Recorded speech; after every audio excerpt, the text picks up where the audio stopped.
missing as such. It's very much on our minds. But please remember the developments that have taken place in the last 4 months. The government has appointed a committee headed by the Finance Secretary to review the NPS and the demand for OPS and to find a way in which the objectives of OPS can be financed by a funded pension scheme. Which means the government has come around to the point of view that while the OPS delivered benefits to the pensioners, the NPS made it sustainable. Now a committee has been appointed under the Finance Secretary, and unless we receive the report of that committee and review it, it would be premature to take a stand on the OPS-NPS controversy. It's very much on our minds, and we will come out with our position once the committee's report is received. Arun Kumar Singh. मेरा सवाल राहुल जी आपसे है। Rahul ji, hello. Rahul ji, सीधे सीधे इधर, front. सवाल आपसे यह है कि 2014 में जैसे ही मोदी सरकार आई थी, आपने एक बयान दिया था और आपने ये कहा था कि देखते जाइए धीरे धीरे कॉन्स्टिट्यूशनल इंस्टीट्यूशंस जितने भी हैं देश पे, उस पे आरएसएस और बीजेपी का कब्जा हो जाएगा। अब आप ये कह रहे हैं कि हो चुका है और आप कह रहे हैं कि हम कानून भी लाएंगे।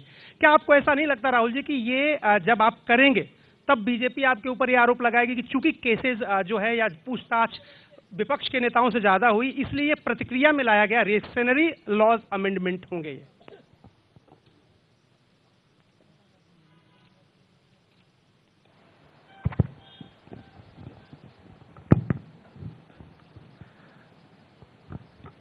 सबसे पहले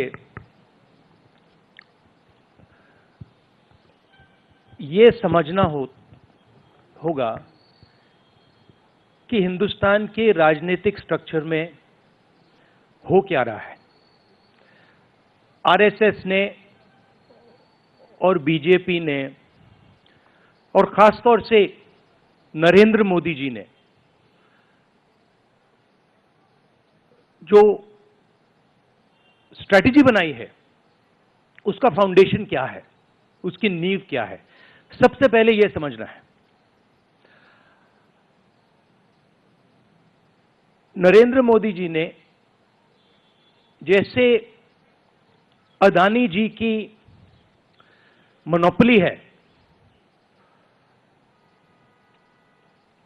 पोर्ट्स पर, इंफ्रास्ट्रक्चर पर, डिफेंस में, वैसे नरेंद्र मोदी जी ने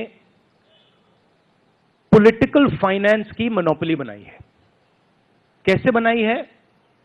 ED, CBI, income tax department का प्रयोग करके।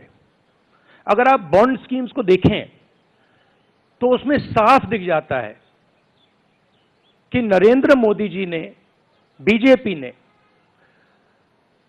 एक प्रकार से पॉलिटिकल फंडिंग एक्सटॉर्शन से, धमकी से, प्रेशर से बनाई है। खारगे जी ने कहा जो भी भ्रष्ट हैं वो सब बीजेपी में जा रहे हैं। उसका कारण है क्योंकि नरेंद्र मोदी जी चाहते हैं कि पॉलिटिकल फाइनेंस की मोनोपोली उनके हाथों में हो। अब हमारे बैंक अकाउंट बंद कर दिए, हमारे पास ओरिजिनल रास्ता जो था वही हमारा रास्ता है। हम जनता के साथ जाकर मिलकर उनके लिए लड़ते हैं। ये जो मैनिफेस्टो बना है, ये मैनिफेस्टो कांग्रेस पार्टी ने नहीं बनाया है। ये मैनिफेस्टो हिंदुस्तान की जनता ने बनाया है। हमने सिर्फ इसको लिखा है, ठीक है, और हमने सिर्फ इसको लिखा है। जो किसानों ने हमें बताया, खारगे जी को बताया, मुझे बताया, बाकी नेताओं को बताया, वो हमने लिखा है। चाहे वो रोजगार की बात हो, चाहे वो कॉन्ट्रैक्ट लेबर की बात हो,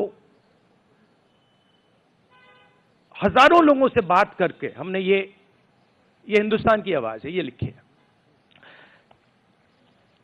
मगर जो राजनीति में आज हो रहा है वो क्लियर है कि सब पार्टीज को नरेंद्र मोदी, ईडी, सीबीआई, इन इंस्टीट्यूशंस को कैप्चर करके फाइनेंशियली मोनोपोली बना रहे हैं अपनी।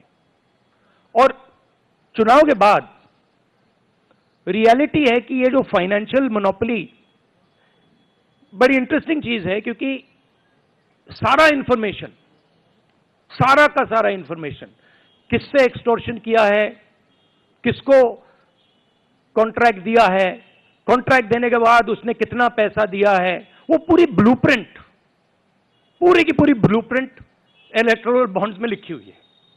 तो नरेंद्र मोदी जी ने आज नहीं तो कल ऑपोजिशन को पूरी chargesheet, proof sheet electoral bonds के थ्रू पकड़ा दी है। तो इसीलिए थोड़ा टेरर हो रहा है उनको, इसीलिए नंबर निकला है 400 पार। इसलिए ये महाराष्ट्र में हमारे नेता ले जा रहे हैं, हरियाणा में सब जगह हमारे नेता ले जा रहे हैं, क्योंकि इनको लग रहा है कि भैया अगर 400 पार नहीं 180 हो गई, 160 हो गई, 100